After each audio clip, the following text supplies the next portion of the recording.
ആറുവരി പാതയിൽ അനധികൃതമായി പ്രവേശിച്ച് അപകടമുണ്ടായാൽ ഇൻഷുറൻസ് പരിരക്ഷ ലഭിക്കില്ല. ആറുവരി പാതയിൽ ചെറുകിട വാഹനങ്ങൾക്ക് വിലക്ക് ഏർപ്പെടുത്തി ദേശീയപാത അതോറിറ്റി. ഇരുചക്ര വാഹനങ്ങൾക്കും ഓട്ടോറിക്ഷയ്ക്കും പ്രവേശനം നിരോധിച്ചതാണ്. ഇവ സർവീസ് റോഡിലൂടെ പോകണം. കാൽനടയാത്രക്കാർക്കും പ്രധാന ആറുവരി പാതയിൽ പ്രവേശനമില്ല. ഇതു സംബന്ധിച്ചുള്ള മുന്നറിയിപ്പ് ബോർഡുകൾ ദേശീയപാത അതോറിറ്റി സ്ഥാപിച്ചതാണ്. ഓട്ടോറിക്ഷ, ഇരുചക്ര വാഹനങ്ങൾ, ട്രാക്ടർ എന്നിവയ്ക്കും കാൽനടയാത്രക്കാർക്കും ആറുവരി പാതയിലേക്ക് പ്രവേശനമില്ലെന്ന് കാട്ടി ദേശീയപാത നിർമ്മാണം പൂർത്തിയായ ഭാഗങ്ങളിലെ എൻട്രി പോയിന്റുകളിൽ ബോർഡുകൾ സ്ഥാപിച്ചിരുന്നു. എന്നാൽ പല സ്ഥലങ്ങളിലും സർവീസ് റോഡുകൾ ഇല്ല. ഈ ഭാഗങ്ങളിൽ പ്രധാന പാതകളിൽ പ്രവേശിച്ചെങ്കിൽ മാത്രമേ മറുവശത്ത് എത്താൻ കഴിയൂ.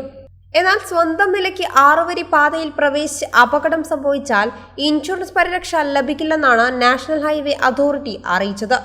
സംസ്ഥാനത്ത് കാസർഗോഡ് തലപ്പാടി മുതൽ തിരുവനന്തപുരം വരെ 644 കിലോമീറ്റർ ദൂരത്തിലാണ് ദേശീയപാത വികസനം.